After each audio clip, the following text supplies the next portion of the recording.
Shalom. First and foremost, I want to give all praises, honor, and glory to Yahweh, Bahasham, Yahweh Shai, Bahasham, Recha Kodash. Double honors to the elders and the apostles of Great Millstone, and peace and blessings to the elect. And today we're going to go into the book of Genesis, the 19th chapter. And it came to pass, so continuing from the 18th chapter, right, we see now that the angels, the three quote unquote men, right, that are here in an angels in man form with their duty to go to Sodom to check it out and see, is it really as wicked as the report says? Now they're on their way there. And there came two angels to Sodom at even, and Lot sat in the gate of Sodom, so at the entrance of the city.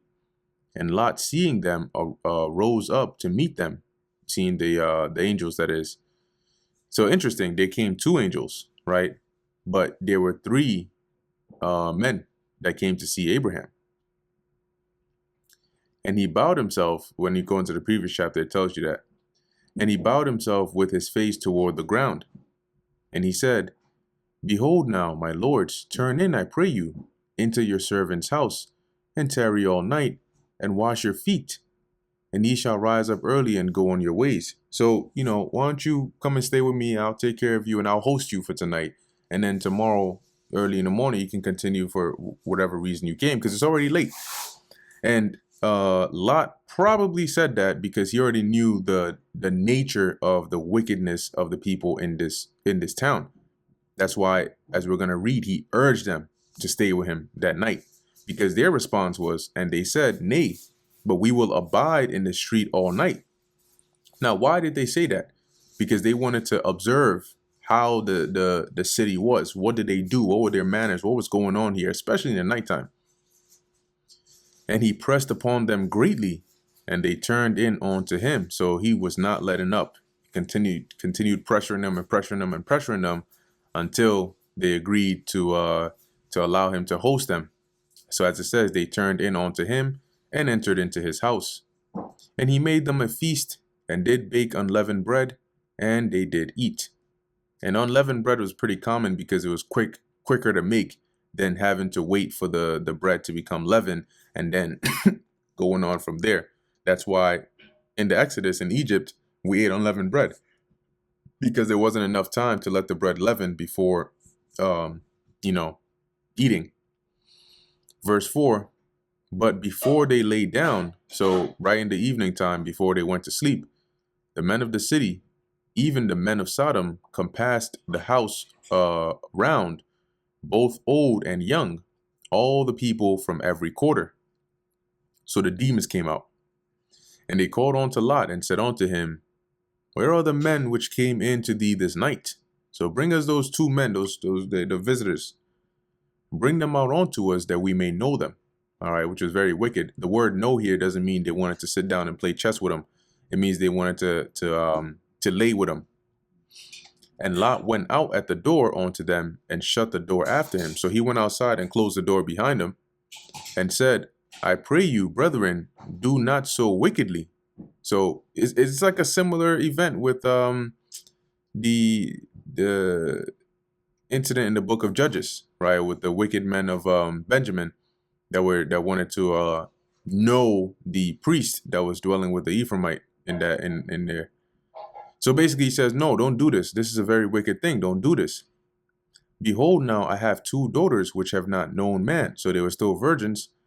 Let me, I pray you, bring them out unto you, and do ye to them as is good in your eyes. So you can do whatever you want to do to them. Now, it doesn't mean Lot didn't care about his daughters, but priority, right? He prioritized the safety. Like, this is a very grievous sin, and to avoid this, to prevent this, if it meant giving up his daughters to them, he was willing to do that than to allow them, especially being that these two angels were guests under his roof, because they took that very seriously, because they were now your responsibility if they were under your roof. So as he says, he was willing to give them his daughters, right, rather than to let these men, have at it with the angels or with those two men. Only unto these men do nothing, for therefore came they under the roof, the shadow of my roof. See, so they're under my protection, so don't do anything to them. And they basically, the people responded and they said, stand back. And they said again. So they first told him, oh, fall back, fall back, fall back. And then they continued to say, this one fellow came in to sojourn, and he will needs be a judge. Now will we deal worse with thee so than with them. So basically, this guy, who the hell he think he is?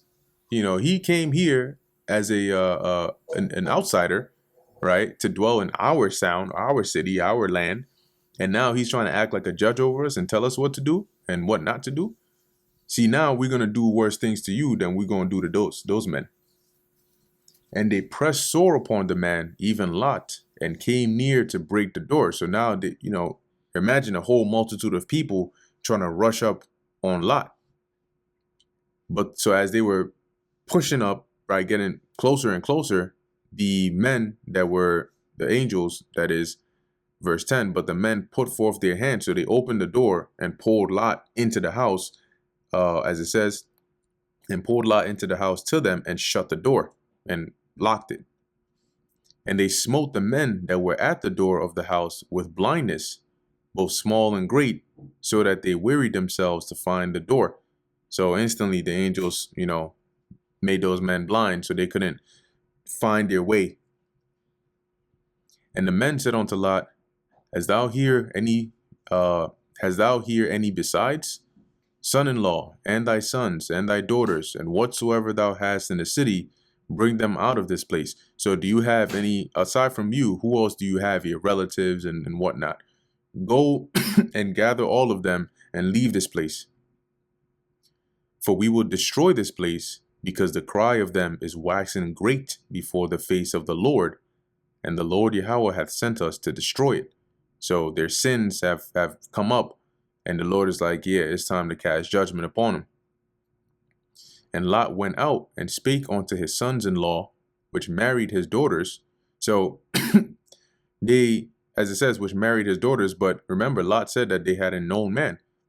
So it's possible that at this point the marriage wasn't consummated, and likely they were betrothed. And said, Up, get you out of this place, for the Lord Yahweh will destroy this city. But he seemed as one that mocked unto his sons-in-law. So they basically took him for a joke. They thought that he was joking around, like, what the hell are you talking about? God is going to destroy the city? What, tonight? Okay, pops.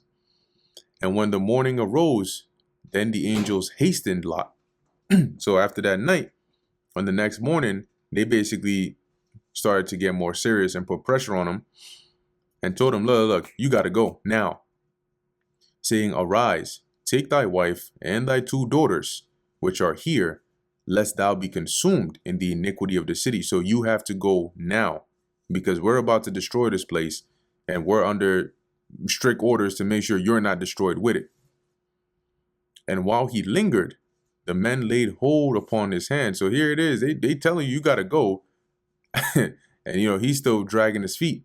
But damn, he's like, shit, man, this is all, it's too much at once. Hey, they were not trying to hear that. So as it says, they laid hold upon his hand, and upon the hand of his wife, and upon the hand of his 2 daughters, and the Lord being merciful unto him.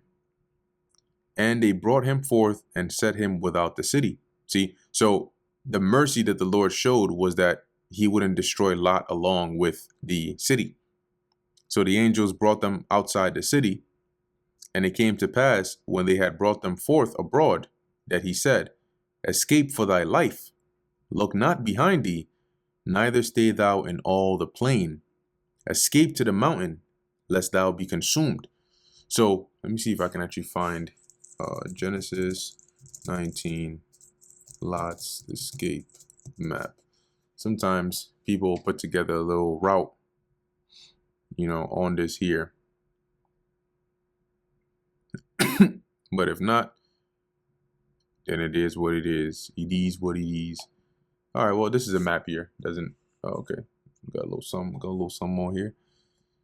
So you have the areas here around the Dead Sea. And Lot is told to flee and not to dwell even around this area because they were going to destroy it all.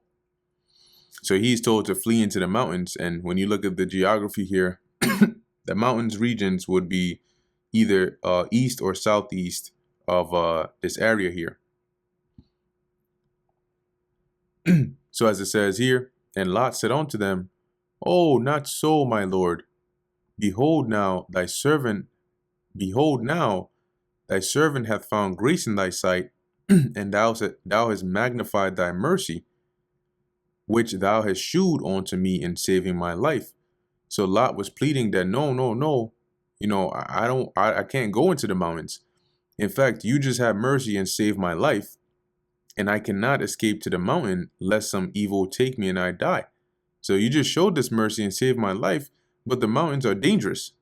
If I go there and something happens to me and I die, then what was the point of all of this? Behold, now this city is near to flee unto, and it is a little one. Oh, let me escape thither. Is not it a little one?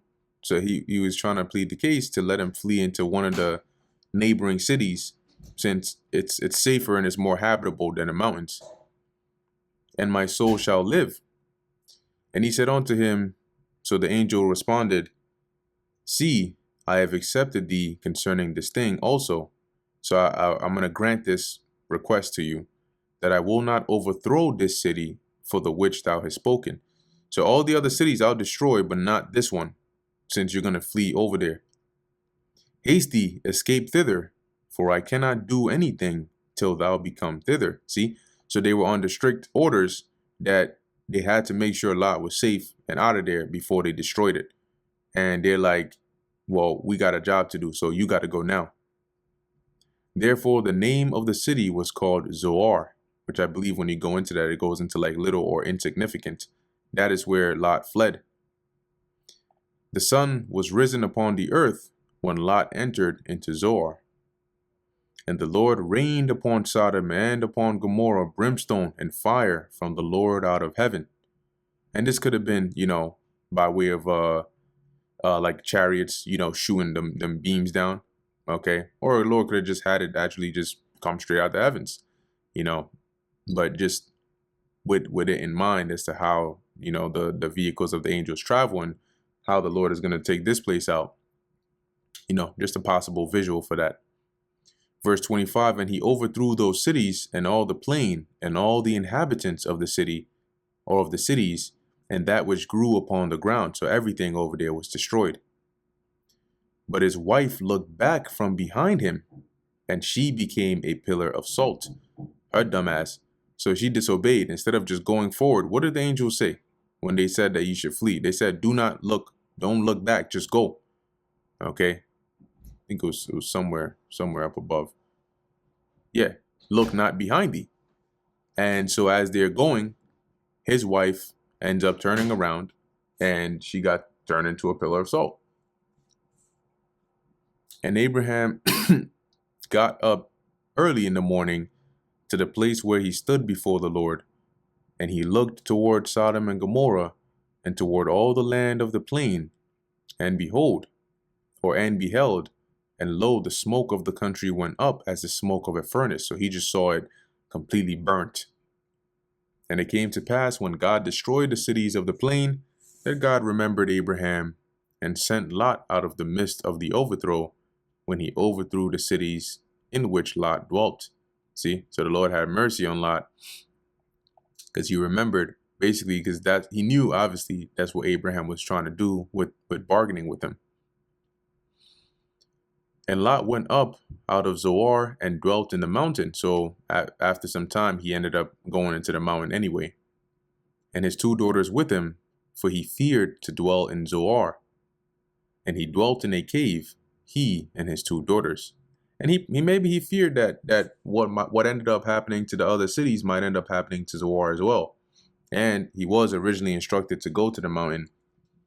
So after some time, he just said, you know what, let me just go there. Maybe it's safer. And the firstborn said unto the younger, Our father is old, and there is not a man in the earth to come in unto us after the manner of all the earth. So they're saying that at this point, It's just them in this region where they are. Their pops is old, and they feared that with the case that it is right now, and them not being able to go and get husbands, basically that line would be cut off at that point. So they came up with a plan and said, "Come, let us make our father drink wine, and we will lie with him, that we may preserve seed of our father." So this is the plan they came up with, to basically get him extremely drunk to where he wouldn't be able to have a proper sense of judgment, and then they would basically lie with him, sleep with him, and so that they could be impregnated and then have children to keep his seed alive. And they made their father drink wine that night, and the firstborn went in and lay with her father, and he perceived not when she lay down, nor when she arose. So he was like, they got him drunk to the point where he couldn't, once again, his sense of judgment was off. So he wasn't really fully aware, right, of what was really going on there. And so, they did what they did. And it came to pass on the morrow that the firstborn said unto the younger, Behold, I lay yesternight, so last night, with my father. Let us make him drink wine this night also, and go thou in, and lie with him, that we may preserve seed of our father. And they made their father drink wine that night also, and the younger arose and lay with him, and he perceived not when she lay down, nor when she arose. So once again, the younger daughter did the same that the older daughter did. And thus were both the daughters of Lot with children by their father. So eventually they both got pregnant. And the firstborn bare a son, and called his name Moab. The same is the father of the Moabites unto this day. The younger, she also bare a son, and called his name Ben-Ammi. The same is the father of the children of Ammon unto this day. So that's where you get your Moabites and Ammonites from. And that brings us to the end of the book of Genesis, the 19th chapter. Lord willing, thou is edifying to the elect. In closing, I want to give all praises, honor, and glory to Yahweh, Bahasham Yahushai, Bahasham Recha Kudash. Until next time, Shalom.